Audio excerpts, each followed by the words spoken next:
السلام علیکم. نہیں نہیں نہیں نہیں نہیں نہیں نہ چلو اب آگے تو دکھائی دیتا ہوں. یہ ہے میرا آج کی کارکردگی. کیا بات ہے, کیا چلنے تو نہیں رہے, چل تو نہیں رہے. تو آج میں گیا تھا پشاور اور ریجنل زونل لیول پر یہ مقابلہ تھا. تو میرا جو پروجیکٹ تھا وہ فزکس کا پروجیکٹ تھا, جس میں مجھے ریموٹ کنٹرولنگ سسٹمز بنانے تھے. تو میں نے 3-in-1 سسٹم بنایا, اور بنایا کب 4-5 گھنٹوں میں. وہ بھی کیسے, اصل میں مجھے کچھ ہفتے پہلے سر نے بتایا تھا ایگزام کے دوران, لیکن میں نے اس کو سیریس نہیں لیا. میں نے کہا ابھی تو بڑے دن ہے. وہ مجھے کل رات کو سر نے فون کیا کہ بھائی تمہارا کل جو مقابلہ ہے تو اس کے لیے پریپریشن کرو اور ماڈل تیار کرو. تو میں نے اس کے لیے تیاری, پھر میں نے کہا پہلے تو میں سر پکڑ کے بیٹھ گیا. میں نے کہا بھائی آئیڈیا کہاں سے لاؤں, بناؤں کیسے, سوچوں کیسے, کیا بناؤں. تو پہلے تو میں گھنٹہ لیٹ کے سوچتا رہا, بستر کے اندر منہ کر کے نا میں سوچتا رہا کیسے کروں, فلانی پروڈکٹ یوز کروں, یہ کروں. پھر میں سوچ کے پھر میں نے اس کے میں اٹھ گیا, 11 بجے اٹھ گیا.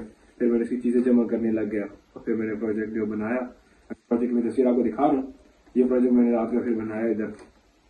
یہ پروجیکٹ پھر اس میں مجھے لگے کافی ٹائم لگ گیا, 3-3:30-4 بجے میں سو گیا, لیکن اچھا بن گیا. ٹائم کم تھا تو پھر صبح میں چلا گیا کالج کو.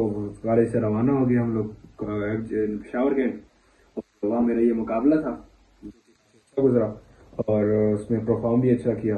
اور جج تھے, میں آپ کو دکھاتا ہوں.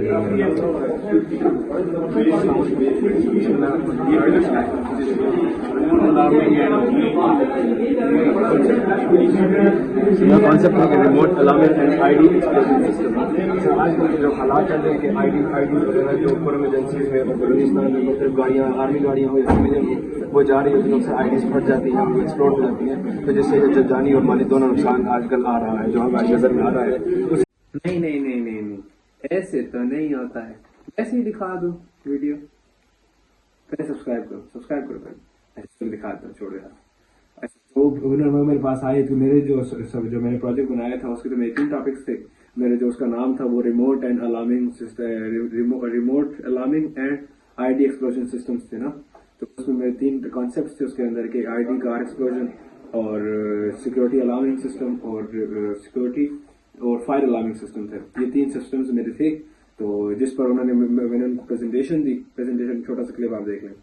ایکسپلوژن سسٹم ہے. پھر اس کا آئی ڈی کار میں ایسا سسٹم ہوتا ہے کہ پہلے سے بم ہوا ہے وہ فٹ کر دیا جاتا ہے. جیسے ہی وہ کار اس جگہ پر پہنچتی ہے تو ایک خفیہ آدمی جو کہ پس پردہ بیٹھا ہوتا ہے وہ اپنا بٹن دبا دیتا ہے اور اس کو ایکسپلوڈ کر دیتا ہے. جیسے ہی کار پہنچ گئی تو وہ اس کے دبانے سے ہی کار ایکسپلوڈ کر دیتی ہے. اسی کے ساتھ جب مختلف جو آرمی جو بیسز ہوتی ہیں, چاہے جیسے افغان وار میں امریکہ جو ہے وہ افغانستان میں جو کینٹ بنائے ہوئے تھے, تو اس میں اکثر ایسا ہوتا ہے کہ افغان جو تھے وہ آرمی کے گیٹوں تک پہنچ جاتے اور وہاں اپنی کار کو ایکسپلوڈ کر دیتے. تو جس سے ان کا بہت سا نقصان ہوتا, گیٹ اڑ جاتے اور مختلف مطلب سوسائڈ بمر کا وہ کردار ادا کرتے تھے. ایک طرح کا انلیگل بھی ہے. پاکستان میں بھی جب دہشت گردی کا دور تھا 2013-2015 سے پہلے جب ایسا ہی ہوتا تھا کہ سوسائڈ بمرز آتے تھے اور خود کو اڑا دیتے تھے اور اپنی جان بھی ضائع کر دیتے, دوسروں کو بھی ضائع کر دیتے تھے. تو یہ اس کا جو ہے وہ نیگیٹو امپیکٹ ہے کہ اسے جو ہے وہ دہشت گرد اور ٹیررسٹ جو آرگنائزیشن ہے وہ اسے یوز کرتے ہیں اس سوسائڈ بمنگ کو. اچھا, تو یہ جب ان کو میں نے آئی ڈی کار ایکسپلوژن دی, تھوڑی ایکسپلینیشن دی کہ بھائی یہ سوسائڈ بمرز وغیرہ یوز کرتے تھے, چیک پوسٹ کے قریب آ کر اس کو خود کو ایکسپلوڈ کر دیتے تھے.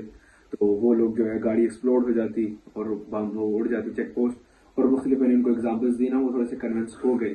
اس کے بعد پھر جب میں نے دوسرا ان کو اپنا بیان کیا کہ سیکورٹی الارمنگ سسٹم, کہ اکثر علاقوں میں ایسا ہوتا ہے کبھی کوئی ڈیزاسٹر یا کوئی ایسی سیکورٹی ایمرجنسی ناقص ہو جاتی ہے, تو جس کے لیے پورے کینٹ کو ایمرجنسی طور پر مطلع کرنے کے لیے الارمنگ ٹاور پر جو ہے وہ ایسے سائرنس وغیرہ لگائے جائیں اور ایسی لائٹس جو میں نے تھوڑی سی دکھا دو یار, دیکھ لو. اسی طرح سے دوسرا جو ہے وہ ریموٹ سیکورٹی الارم سسٹم ہے. اس کے جو پازیٹیو امپیکٹس ہیں وہ اس طرح ہیں کہ اسے ریموٹ کنٹرول کیا جاتا ہے. جیسے ہی کسی بارڈر پر مطلب یا چیک پوسٹ پر کسی کو کسی بھی قسم کا خطرہ محسوس ہوا تو وہ لوگ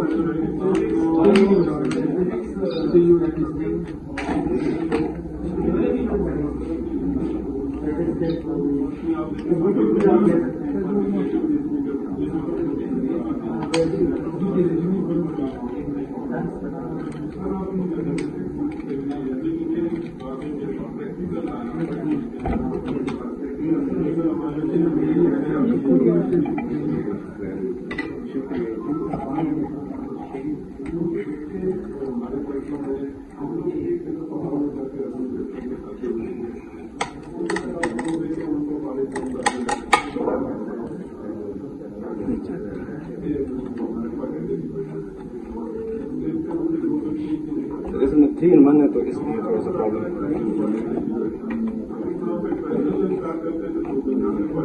جیسے کہ کسی بھی قسم کی سیکورٹی پر جو ٹاور پر جو لائٹس لگی ہوتی ہیں تو کسی بھی قسم کا اگر گیٹ پر ان کو کوئی خطرہ محسوس ہوا تو وہ ڈائریکٹ ہی جو الارم سسٹم پر جو بیٹھا ہوا ہے کنٹرولر ہے کنٹرول ٹاور پہ وہ اپنا ریموٹ الرٹ کر دے گا. وہ تمام کینٹ یا جتنے بھی چیک پوسٹ ہیں وہ تمام ان میں الرٹ جاری ہو جائے گا اور وہ لوگ چکنا ہو جائیں گے اور اپنی سیکورٹی کو ہائی الرٹ تک لے جائیں گے اور وہ اس جو ڈیفیکٹ ہونے والا ہے اس کو کنٹرول بھی کر سکتے ہیں یا ہونے کے بعد اس معاملات کو بھی سدھارنے کے لیے یہ کام آتے ہیں.